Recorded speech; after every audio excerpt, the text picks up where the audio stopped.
Hi hello ವೀಕ್ಷಕರೇ, ಎಲ್ಲರಿಗೂ ಸ್ವಾಗತ ಸುಸ್ವಾಗತ.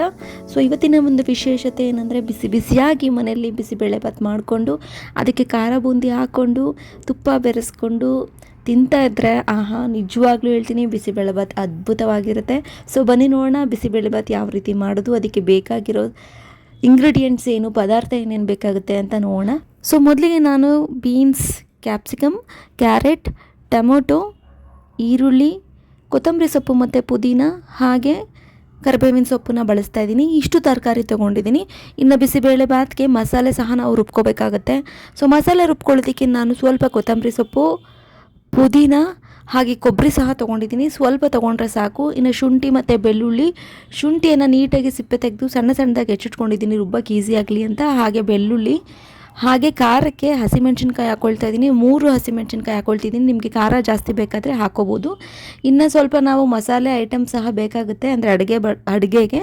ಹಾಗಾಗಿ ಕಸೂರಿ ಮೇಥಿ, ಚಕ್ಕೆ, ಪಲಾವ್ ಎಲೆ, ಲವಂಗ, ಕೊಂಬು ಹಾಗೆ ಸ್ಟಾರ್ ಇಷ್ಟನ್ನು ನಾನು ತೊಗೊಂಡಿದ್ದೀನಿ. ಇನ್ನು ಚಕ್ಕೆ ನೀವು ಜಾಸ್ತಿ ಮಾಡ್ತಾಯಿದ್ದೀರಾ ಅಡುಗೆ ಅಂತಂದರೆ ನೀವು ಜಾಸ್ತಿ ಅದರಲ್ಲಿ ಅಡ್ಜಸ್ಟ್ ಮಾಡ್ಕೋಬೋದು. ನಾನು ಇಷ್ಟು ತೊಗೊಂಡಿದ್ದೀನಿ. ಇಷ್ಟು ಪದಾರ್ಥಗಳು ನನಗೆ ಬೇಕಾಗುತ್ತೆ. And main ingredient bisibelebath powder packet ನಾನು MTRದು ಬಳಸ್ತಾ ಇದ್ದೀನಿ. ಗರಂ ಮಸಾಲ, ಖಾರದ ಪುಡಿ, ಧನಿಯಾ ಪುಡಿನೂ ಸಹ ನಾನು ಸ್ವಲ್ಪ ಹಾಕ್ಕೊಳ್ತೀನಿ. ಬನ್ನಿ ಮೊದಲಿಗೆ ನಾನು ಮಸಾಲನ ರುಬ್ಬಿಟ್ಕೊಂಡ್ಬಿಟ್ಟಿರ್ತೀನಿ. ಅದಕ್ಕೆ ಒಂದು ಮಿಕ್ಸಿ ಜಾರ್ಗೆ ನಾನು ಪುದೀನ, ಕೊತ್ತಂಬರಿ ಸೊಪ್ಪು, ಕೊಬ್ಬರಿ, ಶುಂಠಿ, ಹಸಿಮೆಣ್ಸಿನ್ಕಾಯಿ, ಬೆಳ್ಳುಳ್ಳಿ ಇಷ್ಟನ್ನು ನಾನು ಮಸಾಲೆ ರುಬ್ಕೊಳ್ಳೋದಕ್ಕೆ ಹಾಕ್ಕೊಳ್ತಾ ಇದ್ದೀನಿ. ಸ್ವಲ್ಪ ನೀರನ್ನು ಸಹ ಬೆರೆಸ್ಕೊಳ್ತೀನಿ. ನೀರನ್ನು ಬೆರೆಸ್ಕೊಂಡು ನೀಟಾಗಿ ನಿಮಗೆ ಯಾವ ಕನ್ಸಿಸ್ಟೆನ್ಸಿ ಬೇಕು ನೋಡಿಕೊಂಡು ರುಬ್ಕೋಬೇಕಾಗುತ್ತೆ. ನಾನು ಸ್ವಲ್ಪ ನೀರು ಹಾಕ್ಕೊಂಡು ಈಗ ರುಬ್ಕೊಳ್ತಾ ಇದ್ದೀನಿ. ಇದೊಂದು ಹಸಿರು ಪೇಸ್ಟ್ ಬರುತ್ತೆ, ಗ್ರೀನ್ ಕಲರ್ ಪೇಸ್ಟ್ ಆಗುತ್ತೆ. ನಾವು ಪುದೀನ, ಕೊತ್ತಂಬರಿ, ಹಸಿಮೆಣ್ಸಿನ್ಕಾಯಿ ಹಾಕ್ಕೊಳ್ತಾ ಇರೋದ್ರಿಂದ ಇದು ಗ್ರೀನ್ ಕಲರಲ್ಲಿ ಬರುತ್ತೆ.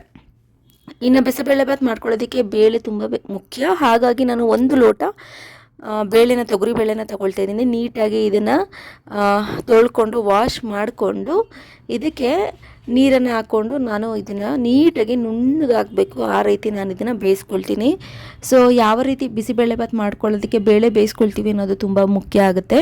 ನೀವು ಕುಕ್ಕರಲ್ಲೂ ಸಹ ಇದನ್ನು ಬೇಳೆನ ಬೇಯಿಸ್ಕೊಬೋದು. ನಾನು ಇಲ್ಲಿ ಪಾತ್ರೆಯಲ್ಲಿ ಬೇಯಿಸ್ಕೊಳ್ತಾ ಇದ್ದೀನಿ. ಮೀನ್ ವೈಲ್ ನಾನು ಬೇರೆ ಎಲ್ಲ ಅಡುಗೆ ಮಾಡ್ಕೊಳ್ಳೋ ಅಷ್ಟರಲ್ಲಿ ಬೇಳೆ ಬೇಯುತ್ತೆ. ಫಸ್ಟಿಗೆ ನೀವು ಬೇಳೆ ಇಟ್ಕೊಂಡ್ರೆ ತುಂಬ ಒಳ್ಳೆಯದು. ಬೇಳೆ ಬೇಯಿಸ್ಕೊಳ್ಳೋಕೆ ಮೊದಲಿಗೆ ಇಡಿ. ನೋಡಿ ಈಗ ಅರ್ಧ ಬೆಂದಿದೆ. ಇದು ನೀಟಾಗಿ ನುಣ್ಣಗಾಗಬೇಕು. ಇದು ನೀಟಾಗಿ ನುಣ್ಣಗಾಗೋ ಅಷ್ಟರಲ್ಲಿ ನಾನು ಬಿಸಿಬೇಳೆಭಾತ್ ಒಂದು ಬೇರೆ ಪಾತ್ರೆಯಲ್ಲಿ ಶುರು ಮಾಡ್ತೀನಿ.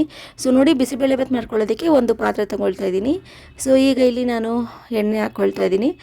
ಒಂದು 3ರಿಂದ 4 ಸೌಟಷ್ಟು ಎಣ್ಣೆ ಹಾಕ್ಕೊಳ್ತಾ ಇದ್ದೀನಿ. ಯಾಕಂದರೆ ತರಕಾರಿ ಜಾಸ್ತಿ ಇರೋದ್ರಿಂದ ಅದೆಲ್ಲ ಬೇಯೋದಕ್ಕೆ ನನಗೆ ಎಣ್ಣೆ ಬೇಕಾಗುತ್ತೆ.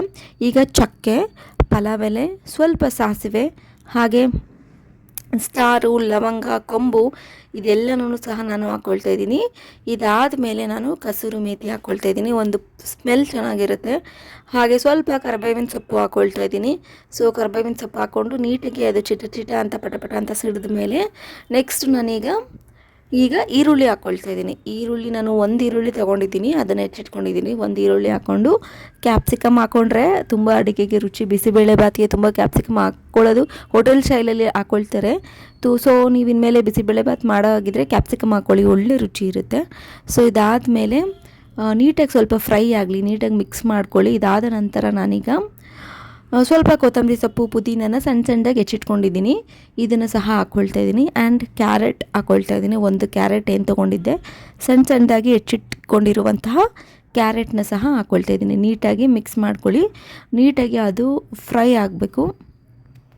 ಇನ್ನು ಇದು ಫ್ರೈ ಆದ ನಂತರ ನಾನು ಬೀನ್ಸ್ ಸಹ ಹಾಕ್ಕೊಳ್ತೀನಿ ಆ್ಯಂಡ್ ಟೊಮೊಟೊ ಸಹ ಹಾಕ್ಕೊಳ್ತೀನಿ. ಕ್ಯಾರೆಟ್ ಮತ್ತು ಬೀನ್ಸ್ ಬಿಸಿಬೇಳೆಭಾತ್ಗೆ ತುಂಬ ಅಂದರೆ ತುಂಬ ಮುಖ್ಯ. ಹಾಗಾಗಿ ಕ್ಯಾರೆಟ್, ಬೀನ್ಸ್ನ ಮಿಸ್ ಮಾಡ್ಕೊಳ್ಳೋದಕ್ಕೆ ಹೋಗಲೇಬೇಡಿ. ಈಗ ನಾನು ಬೀನ್ಸ್ ಹಾಕ್ಕೊಳ್ತಾ ಇದ್ದೀನಿ. ಬೀನ್ಸು ಅಷ್ಟೇ ಸಣ್ಣದಾಗಿ ಹೆಚ್ಚಿಟ್ಕೊಂಡಿದ್ದೀನಿ. ನೀಟಾಗಿ ಮಿಕ್ಸ್ ಮಾಡ್ಕೊಳ್ಳಿ. ಕ್ಯಾರೆಟು, ಬೀನ್ಸು ತುಂಬ ಚೆನ್ನಾಗಿರುತ್ತೆ ಬಿಸಿಬೇಳೆಭಾತ್ಗೆ ಹಾಕ್ಕೊಂಡ್ರೆ. ಇನ್ನು ನೀವು ಬಟಾಣಿ ಸಹ ಹಾಕ್ಕೋಬೋದು, ಇನ್ನೂ ಚೆನ್ನಾಗಿರುತ್ತೆ. ಆ್ಯಂಡ್ ಇಲ್ಲಿ 1 ಕಪ್ ನಾನು ಟೊಮೊಟೊ ಹಾಕ್ಕೊಳ್ತಿದ್ದೀನಿ. ಟೊಮೊಟೊನೂ ಹಾಕ್ಕೊಂಡು ನೀಟಾಗಿ ಮಿಕ್ಸ್ ಮಾಡ್ಕೊಳ್ಳಿ. ಬಟಾಣಿ ಇದ್ದರೆ ಬಟಾಣಿನೂ ಹಾಕ್ಕೊಳ್ಳಿ, ತುಂಬ ರುಚಿಯಾಗಿರುತ್ತೆ. ಇದನ್ನು ನೀಟಾಗಿ ಬಾಡಿಸ್ಕೋಬೇಕಾಗತ್ತೆ. ನೀಟಾಗಿ ಆಯಿಲಲ್ಲಿ ಫ್ರೈ ಮಾಡ್ಕೋಬೇಕು. ಇದೊಂದು ಮೀಡಿಯಮ್ ಫ್ಲೇಮಲ್ಲಿ ಇಟ್ಟು ನೀಟಾಗಿ ಕೈ ಆಡಿಸ್ತಾರೆ. ನೀಟಾಗಿ ಹಸಿ ತರಕಾರಿ ಎಲ್ಲ ಸ್ವಲ್ಪ ಫ್ರೈ ಆದರೆ ರುಚಿ ಚೆನ್ನಾಗಿರುತ್ತೆ. ಇದಾದ ನಂತರ ಮೇಯ್ನ್ ಇಂಗ್ರೀಡಿಯೆಂಟ್ ಅರಿಶಿನ ಹಾಕ್ಕೊಂಡ್ರೆ ಒಂದು ಒಳ್ಳೆ ಕಲರು ಚೇಂಜ್ ಆಗುತ್ತೆ ಆ್ಯಂಡ್ ಆಲ್ಸೋ ಟೇಸ್ಟ್ ಸಹ ಬರುತ್ತೆ, ಆರೋಗ್ಯಕ್ಕೂ ಒಳ್ಳೆಯದು. ಆ್ಯಂಡ್ ರುಚಿಗೆ ತಕ್ಕಷ್ಟು ಸ್ವಲ್ಪ ಉಪ್ಪು. ಈಗ ತರಕಾರಿ ಬೇಯಲಿ ಬೇಗ ಅಂತ ಉಪ್ಪು ಹಾಕ್ಕೊಳ್ತಾ ಇದ್ದೀನಿ. ಈಗ ಖಾರದ ಪುಡಿ, ಧನಿಯಾ ಪುಡಿ, ಹಾಗೆ ಗರಂ ಮಸಾಲ ನೋಡಿ ನಾನು ಎಷ್ಟೆಷ್ಟು ಹಾಕ್ಕೊಳ್ತಿದ್ದೀನಿ, ಒಂದು ಸಣ್ಣ ಸ್ಪೂನಲ್ಲಿ ಹಾಕ್ಕೊಳ್ತಾ ಇರೋದು. ಯಾಕಂದರೆ ನಾವು ಬಿಸಿಬೇಳೆಭಾತ್ ಪೌಡರ್ ಹಾಕ್ಕೊಳ್ತಾ ಇದ್ದೀವಲ್ಲ, ಅದ್ರಲ್ಲಿ ಆಲ್ಮೋಸ್ಟ್ ಇರುತ್ತೆ. ನಾವು ಸ್ವಲ್ಪ ಇದೆಲ್ಲ ಹಾಕ್ಕೊಂಡ್ರೆ ಇನ್ನೊಂದು ಸ್ವಲ್ಪ ರುಚಿ ಹೆಚ್ಚಾಗುತ್ತೆ ಅಂತ ಹಾಕ್ಕೊಳ್ತಾ ಇದ್ದೀನಿ. ಈಗ ನೀಟಾಗಿ ಮಿಕ್ಸ್ ಮಾಡ್ಕೊಳ್ಳಿ. ಸೊ ಈಗ ನೀಟಾಗಿ ಮಿಕ್ಸ್ ಮಾಡಿಕೊಂಡು ನಂತರ ಮೇಯ್ನ್ ನಾವೇನು ರುಬ್ಬಿಟ್ಕೊಂಡಿದ್ವಲ್ಲ, ಫಸ್ಟ್ ರುಬ್ಬಿಟ್ಕೊಂಡ್ರೆ ಒಳ್ಳೆಯದು. ನೋಡಿ ಆ ರುಬ್ಬಿಟ್ಕೊಂಡಿರೋವಂತಹ ಮಿಶ್ರಣ ಮಸಾಲೆ ಐಟಮ್ನ ನಾನೀಗ ಹಾಕ್ಕೊಳ್ತಾ ಇದ್ದೀನಿ. ತರಕಾರಿ ಆಲ್ಮೋಸ್ಟ್ ಸ್ವಲ್ಪ ಬೆಂದಿದೆ, ಈಗ ಹಾಕ್ಕೋಬೇಕು. ಈಗ ಮಸಾಲೆ ಎಲ್ಲ ಹಸಿ ವಾಸನೆ ಹೋಗಬೇಕಾಗತ್ತೆ. ಆ ರೀತಿ ನೀಟಾಗಿ ಮಿಕ್ಸ್ ಮಾಡಿಕೊಂಡು ಮೀಡಿಯಮ್ ಫ್ಲೇಮ್ ಉರಿನಲ್ಲಿರಿ, ಕಡಿಮೆ ಮಾಡೋದಕ್ಕೆ ಹೋಗ್ಬಿಡಿ. ಮೀಡಿಯಮ್ ಫ್ಲೇಮ್ ಉರಿನಲ್ಲಿಟ್ಟರೆ ಮಸಾಲೆ ಪದಾರ್ಥ ಎಲ್ಲ ನೀಟಾಗಿ ಹಸಿ ವಾಸನೆ ಸ್ಮೆಲ್ ಹೋಗಬೇಕಾಗುತ್ತೆ. ಸೊ ಹಾಗಾಗಿ ಇದನ್ನು ನೀಟಾಗಿ ಮಿಕ್ಸ್ ಮಾಡ್ಕೊಳ್ತಾ ಇದ್ದೀನಿ. ಆ್ಯಂಡ್ ಮೇಯ್ನ್ ನಮ್ಮ ಒಂದು ಇಂಗ್ರೀಡಿಯೆಂಟ್ ಏನು MTRನ ಒಂದು ಬಿಸಿಬೇಳೆಭಾತ್ ಪೌಡರ್ನ ನಾನು ಬಳಸ್ತಾ ಇದ್ದೀನಲ್ಲ, ಅದನ್ನು ಅಷ್ಟೇ ನಾನೀಗ ಹಾಕ್ಕೊಳ್ತಾ ಇದ್ದೀನಿ. ಸೊ ನಾನಿಲ್ಲಿ 2 ಪ್ಯಾಕೆಟ್ ಬಿಸಿಬೇಳೆಭಾತ್ ಪೌಡರ್ನ ಹಾಕ್ಕೊಳ್ತಾ ಇದ್ದೀನಿ. ಸೊ ಇದನ್ನು ಅಷ್ಟೇ ನೀಟಾಗಿ ನಾವು ಮಿಕ್ಸ್ ಮಾಡ್ಕೋಬೇಕಾಗುತ್ತೆ. ಒಂದು 3 ನಿಮಿಷ ಬೆಂದಾದಮೇಲೆ ನಾನು ಸ್ವಲ್ಪ ನೀರನ್ನು ಮಿಕ್ಸ್ ಮಾಡ್ಕೊಳ್ತೀನಿ.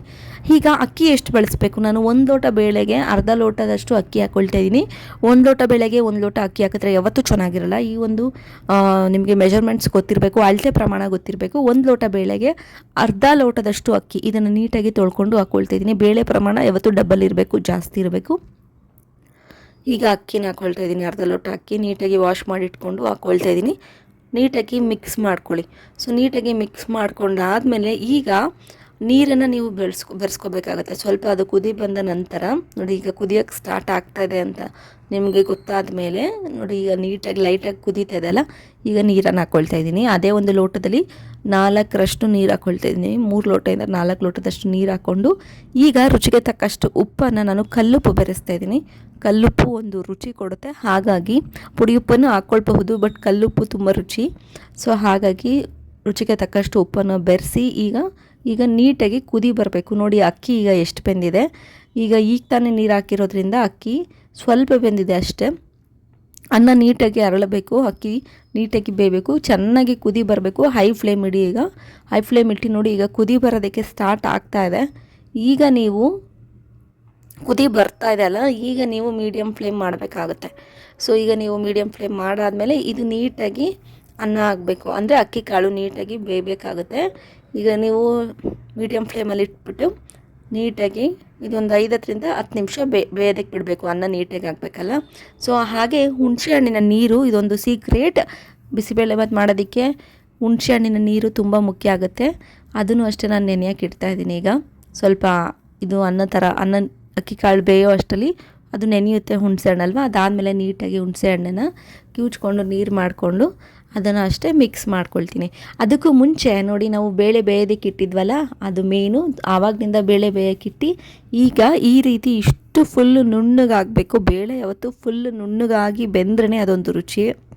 ಆಚೆ ಕಡೆ ಎಲ್ಲ ಬಿಸಿಬೇಳೆಭಾತ್ ತಿಂದಿರ್ತೀರ ಹೋಟೆಲಲ್ಲಿ, ಬೇಳೆ ಹಾಕಿರೋದು ಗೊತ್ತೇ ಆಗೋಲ್ಲ, ಯಾಕಂದರೆ ಅಷ್ಟು ನುಣ್ಣಗೆ ಅದು ಫುಲ್ ಬೆಂದಾದಮೇಲೆ ಹಾಕಿರ್ತಾರೆ. ಹಾಗಾಗಿ ಈ ಒಂದು ಬೇಳೆನ ನಾನು ಹಾಕ್ಕೊಳ್ತಾ ಇದ್ದೀನಿ. ಸೊ ನೀಟಾಗಿ ಮಿಕ್ಸ್ ಮಾಡ್ಕೊಳ್ತಾ ಇದ್ದೀನಿ. ಸೊ ಬೇಳೆ ತುಂಬ ಮುಖ್ಯ, ಬಿಸಿಬೇಳೆಭಾತ್ ಅಲ್ವಾ, ಹಾಗಾಗಿ ಬೇಳೆ ತುಂಬ ಮುಖ್ಯ. ಬೇಳೆನೇ ನೀವು 2 ಲೋಟ ತೊಗೊಂಡ್ರೆ ಅಕ್ಕಿ 1 ಲೋಟ ತೊಗೋಬೇಕು, ಬೇಳೆ 1 ಲೋಟ ತೊಗೊಂಡ್ರೆ ಅಕ್ಕಿ ಅರ್ಧ ಲೋಟ ತೊಗೋಬೇಕು. ಈ ಒಂದು ಪ್ರಮಾಣದಲ್ಲಿ ನೀವು ಮಾಡಿ ನೋಡಿ, ಬಿಸಿಬೇಳೆಭಾತ್ ಅದ್ಭುತವಾಗಿ ಬರುತ್ತೆ. ಸೊ ಈಗ ಮಿಕ್ಸ್ ಮಾಡ್ತಾ ಇದ್ದೀನಿ. ಬೇಳೆನ ಯಾವಾಗ ಹಾಕ್ಕೋಬೇಕು ಅಂದರೆ, ಅಕ್ಕಿ ಒಂದು 80% 90% ಬೆಂದಿ ಅನ್ನ ಆಗಿದೆ ಅಂತಂದಾಗ ಹಾಕ್ಕೋಬೇಕು, ಮೊದಲಿಗೆ ಹಾಕ್ಕೋಬಾರ್ದು. ಓಕೆನಾ. ಸೊ ನೋಡಿ, ಇವಾಗ ಅಕ್ಕಿ ಎಷ್ಟು ಬೆಂದಿದೆ ಅಂತ ತೋರಿಸ್ತೀನಿ. ನೋಡಿ 85% ಆಗೋಗಿದೆ, 80ರಿಂದ 90% ಅಕ್ಕಿ ಬೆಂದ್ಬಿಟ್ಟಿದೆ. ಸೊ ಈಗ ಬೇಳೆನೂ ಮಿಕ್ಸ್ ಮಾಡಿದ್ದೀನಿ. ಈಗ ನಾವು ಹುಣಸೆ ಹಣ್ಣಿನ ನೀರು ಏನು ಮಾಡಿಟ್ಕೊಂಡಿದ್ವಲ್ಲ, ಅದನ್ನು ಅಷ್ಟೇ ಹಾಕ್ಕೋಬೇಕಾಗತ್ತೆ. ಸೊ ಹುಣಸೆ ಹಣ್ಣಿನ ನೀರು 1 ಕಪ್ಪಲ್ಲಿ ತೊಗೊಂಡು ಅದನ್ನು ನಾನು ನೀಟಾಗಿ ನೆನೆಯೋಕೆ ಇಟ್ಟಿದ್ನಲ್ಲ, ಈಗ ಆ ಒಂದು ಹುಣಸೆ ಹಣ್ಣಿನ ನೀರನ್ನು ಸಹ ಹಾಕ್ಕೊಳ್ತೀನಿ. ಒಂದು ಒಳ್ಳೆ ಹುಳಿ ಬರುತ್ತೆ. ಇದು ಹಾಕ್ಕೊಂಡು ನೀಟಾಗಿ ಮಿಕ್ಸ್ ಮಾಡಿ ಒಂದು 5 ನಿಮಿಷ ಮುಚ್ಚಿ ತೆಗೆದುಬಿಟ್ರೆ ಬಿಸಿಬೇಳೆಭಾತ್ ರೆಡಿ. ನೋಡಿ, ನಾನೀಗ ಒಂದು 5 ನಿಮಿಷ ಮುಚ್ಚಿ ತೆಗಿತಾ ಇದ್ದೀನಿ. ಸೊ ಇದು ಆಲ್ಮೋಸ್ಟ್ ಆಗಿದೆ. ಈಗ ಲೋ ಸಿಮ್ ಮಾಡಿ ನಾನು ನೀಟಾಗಿ ಒಂದು ರೌಂಡ್ ಮಿಕ್ಸ್ ಮಾಡಿಬಿಟ್ರೆ ಬಿಸಿಬೇಳೆಭಾತ್ ರೆಡಿ ಆಗೋಗಿರುತ್ತೆ. ಸೊ ತುಂಬ ಒಳ್ಳೆ ಪರಿಮಳ ಬರ್ತಿದೆ. ನೀವು ಇದನ್ನು ಟ್ರೈ ಮಾಡಿ, ನಿಮಗೆ ಗೊತ್ತಾಗುತ್ತೆ ಯಾವ ರೀತಿ ಅಂತ. ಒಂದು ಒಳ್ಳೆ ರುಚಿಯಾಗಿ, ಒಂದು ಒಳ್ಳೆ ಮೆಥಡಲ್ಲಿ ಇದು. ಸೊ ಬನ್ನಿ ಇದನ್ನು ಸರ್ವ್ ಮಾಡ್ಕೊಳ್ಳೋಣ. ಸೊ ನಾನೀಗ ಒಂದು ಪ್ಲೇಟಲ್ಲಿ ನೀಟಾಗಿ ಒಂದು ಸ್ಮಾಲ್ ಬಟ್ಲಿಗೆ ಹಾಕ್ಕೊಂಡು ಖಾರ ಬೂಂದಿ ಜೊತೆ ತುಪ್ಪ ಜೊತೆ ಸರ್ವ್ ಮಾಡ್ಕೊಳ್ತಾ ಇದ್ದೀನಿ. ಬಿಸಿಬೇಳೆಭಾತ್ಗೆ ಯಾವತ್ತೂ ಒಂದು ಸ್ಪೂನ್ ತುಪ್ಪ ಹಾಕ್ಕೊಳ್ಳಿ, ತುಂಬ ಚೆನ್ನಾಗಿರುತ್ತೆ. ಆ್ಯಂಡ್ ಖಾರ ಬೂಂದಿ ಅಂತೂ ಇರಲೇಬೇಕು ಬಿಸಿಬೇಳೆಭಾತ್ಗೆ, ಆವಾಗಲೇ ಅದು ರುಚಿ. ಯಾವತ್ತೂ ನೀವು ಖಾರ ಬೂಂದಿನ ಅಥವಾ ಒಂದು ಸ್ಪೂನ್ ಆದಷ್ಟು ತುಪ್ಪನ ಮಿಸ್ ಮಾಡ್ಕೊಳ್ಳೋದಕ್ಕೆ ಹೋಗ್ಬಿಡಿ. ಬಿಸಿಬೇಳೆಭಾತ್ ಅದ್ಭುತವಾಗಿರುತ್ತೆ. ಆ ಕ್ಯಾರೆಟು, ಬೀನ್ಸು, ಕ್ಯಾಪ್ಸಿಕಮ್ ಎಲ್ಲನೂ ನಾವು ಹಾಕಿರೋದ್ರಿಂದ ತುಂಬ ರುಚಿಯಾಗಿದೆ. ಆ್ಯಂಡ್ ಆಲ್ಸೋ ತರಕಾರಿ ಎಲ್ಲ ಹಾಕಿರೋದ್ರಿಂದ ತುಂಬ ಆರೋಗ್ಯಕ್ಕೂ ಒಳ್ಳೆಯದು. ಈ ರೀತಿಯಾದಂತಹ ಬಿಸಿಬೇಳೆಭಾತ್ ನೀವು ಖಂಡಿತವಾಗೂ ಟ್ರೈ ಮಾಡಿ. ಕಮೆಂಟ್ ಸೆಕ್ಷನಲ್ಲಿ ನೀವು ನನಗೆ ತಿಳಿಸಿ ಯಾವ ರೀತಿ ಬರುತ್ತೆ ಅಂತ. ಖಂಡಿತವಾಗೂ ಅದ್ಭುತವಾಗಿ ಬರುತ್ತೆ, ನೀವು ಟ್ರೈ ಮಾಡಲೇಬೇಕು. ನೀವು ಇದನ್ನು ಮಾಡಿ ತಿಂದು ನನಗೆ ಹೇಳಿ ಯಾವ ರೀತಿ ಬಂದಿತ್ತು ಅಂತ ಖಂಡಿತ ಕಮೆಂಟ್ ಸೆಕ್ಷನಲ್ಲಿ ತಿಳಿಸಿ. ಆ್ಯಂಡ್ ಯಾರೆಲ್ಲ ನನ್ನ ಚಾನಲ್ ಫಸ್ಟ್ ಟೈಮ್ ನೋಡ್ತಾ ಇದ್ದೀರಾ ಪ್ಲೀಸ್ ಸಬ್ಸ್ಕ್ರೈಬ್ ಆಗಿ. ಆ್ಯಂಡ್ ಯಾವುದೇ ಒಂದು ವಿಡಿಯೋ ಅಪ್ಲೋಡ್ ಮಾಡಿದ್ರು ನಿಮಗೆ ನೋಟಿಫಿಕೇಷನ್ ಬರುತ್ತೆ. ಆ್ಯಂಡ್ ಯಾರೆಲ್ಲ ಆಲ್ರೆಡಿ ಸಬ್ಸ್ಕ್ರೈಬ್ ಆಗಿದ್ದೀರಾ ತುಂಬ ಧನ್ಯವಾದಗಳು. ಇದೇ ರೀತಿ ಪ್ರೋತ್ಸಾಹ ನೀಡಿ. ಮುಂದಿನ ಒಂದು ವಿಡಿಯೋದಲ್ಲಿ ಸಿಗ್ತೀನಿ. Thank you.